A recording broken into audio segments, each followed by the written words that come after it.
It's Saturday lunchtime, 15th of March 2025, and mainly cloudy today, but you occasionally get a little bit of blue patch and a bit of sun comes out briefly. Snowdrops are fading away now, but other little flowers are out, and the heathers have sort of been flowering for a while. This one's getting ready to flower. It normally does it sort of April, May time with little red flowers on it. So we'll see how that goes. Roses are starting to have little shoots come on them. That viburnum's been flowering for a while now. It's nice. And then we've this one here, this red flower. It's the first time it's flowered, first time it's grown up really. Is a red currant. So this is apparently it doesn't really bear fruit until sort of the third or fourth year its growth. And I don't remember planting it. It must have just been a seed that's just grown up there. And yeah, so we'll see how that goes. So it might have some little red currants on it this year. But that's flowering away. Hydrangea's starting to have its new buds on. I've actually just been washing the car.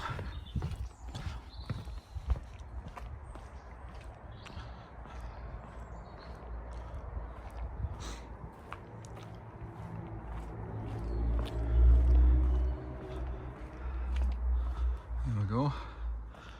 Giving it a bit of a wash.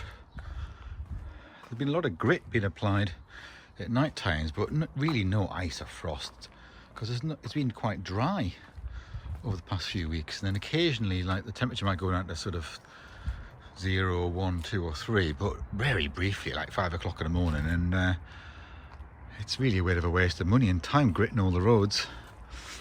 Most of the crocuses that were on the verge here are finished now. They're sort of, you can see just the remnants of where they were, but some are still flowering, but most are gone, finished. There's Eric and Joan walking up there, look. Gosh, normally Eric's in his little wheelchair, but he must have decided to try and walk. They're both in the 90s. So they live next door to us. It's nice to see them both walking, isn't it? Yeah, a few little snowdrops here just finishing off.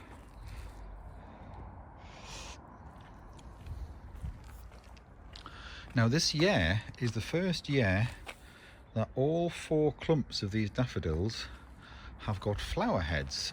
This clump here didn't have flower heads, and when we first moved in, none of them had flower heads, and the reason was because the previous owners must have just kept mowing them, and if you do that, then they don't get the nutrients and things for the next year, and they just come up and they don't flower.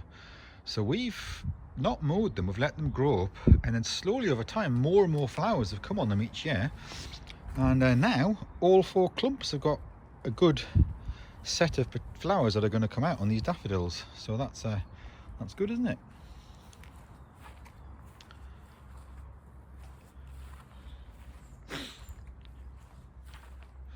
Got a few daffodils coming out down this end here. You can see just starting to peep out there.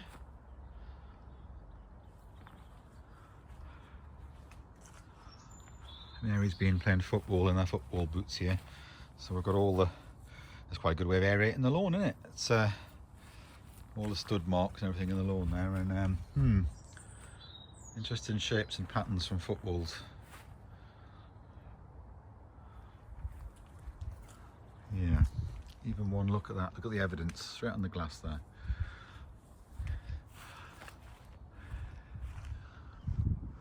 I did manage to trim back the height of the hedge up there, but I've still got a bit more to do with this side.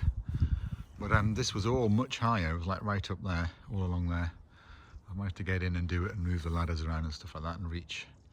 And this will sort of in the middle grow out with the deciduous bushes that you can see there in the middle, so it should kind of level off a bit. Similarly in there. But I'll try and bring the height of some of that down there and that there as well. It's pretty high.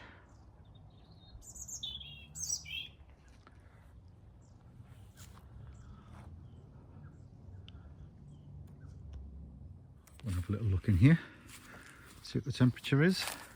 This is where I've been putting all the twigs and stuff. Get wind blow. 7.3 degrees at the minute. Just because there's the landine here is dead. Just because it's too shaded, and so I've just built it up with twigs, and there's be compost heaps and things are here. You can see. And yeah.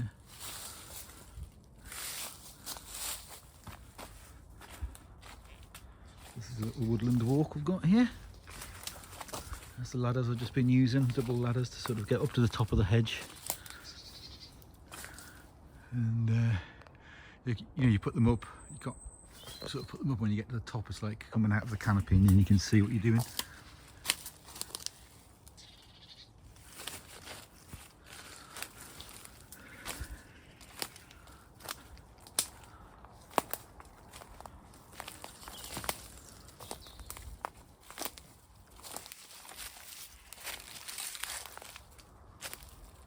These are the two big evergreen trees that here, the conifers that go up,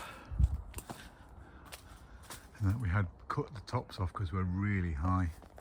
See there, you can't see that from the outside what it looks like, but from inside it's really, really high. You see how thick it is just up there. It kept towering up.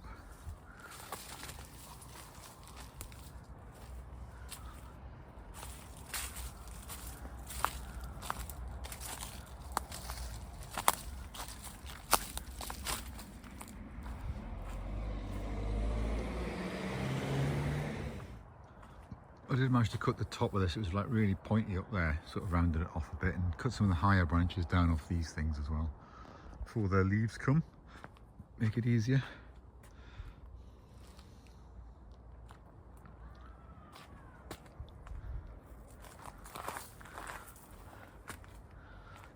These rocks are all mossy.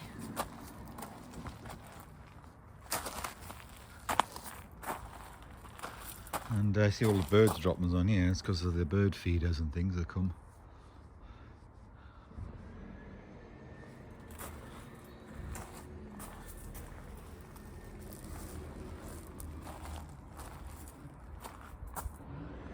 Yeah, so all these mossy rocks.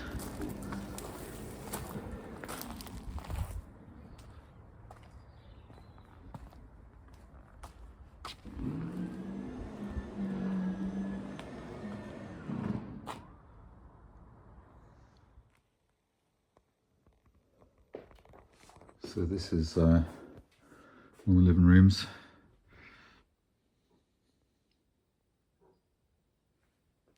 So we've had these sofas for, well, I mean like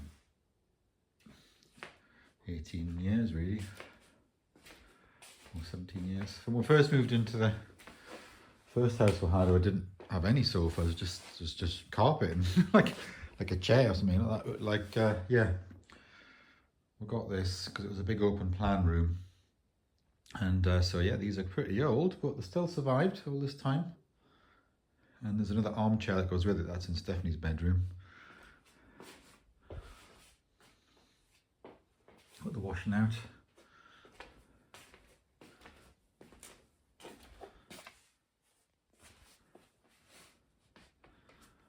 Exercise bike. This is a picture of Justina when she was little, and just sitting amongst the cotton grass. And then the Peak District National Park decided to make it into, we submitted the photograph as like a little competition, and it's got our names on, look there. Even got a name on this. I had to make it into postcards. So it says, Justina interacts with landscape and flora while sites are being chosen for hydrological study. Changing mode vegetation covers related to downstream river flows and flooding. Public vote runner-up in the Science Meets the Eye 2009 exhibition. Celebration of open research at Peak District organised a Modes of Future Partnership. So there you go, Justina was made into a postcard.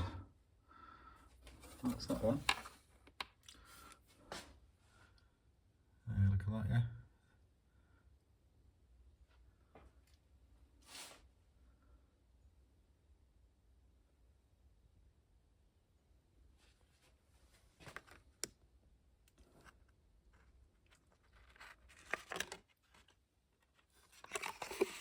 Might have been at Belsay Hall and the gardens at Belsay Hall there, which is a English heritage property in Northumberland. And they've got these gardens that run through like a sort of quarried landscape, as well as the old house and then a castle as well. This is the little thing that one of the sort of relatives made. All the little features on it and everything. To open the door, sort of seeing probably like stoves and kitchen tables and all the little things, look, little ornaments on the kit on the sort of shelves. That all fine detail of it all is unbelievable, isn't it?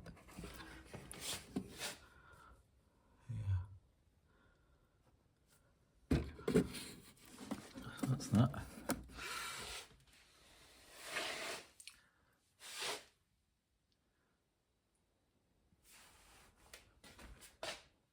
Painted pebbles.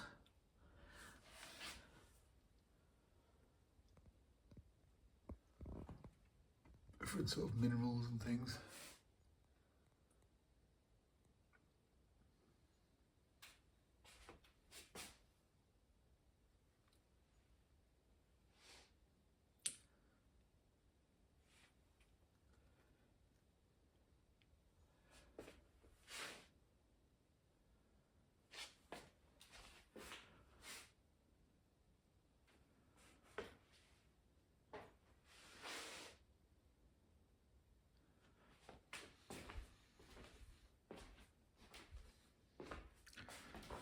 Well, I've had this for a long time, but it got really high. Like, it was so high. It was higher than the ceiling, and at one point I just cut it. I think maybe when we're moving house, and it still grows, it still survived all this time. I think I just cut it right back. So that is at least 30 years old, that plant. And this was just taken from a little cutting, like a couple of these leaves, and it's like a Christmas cactus thing, Christmas flowering thing. So yeah, December, little pink flowers come on.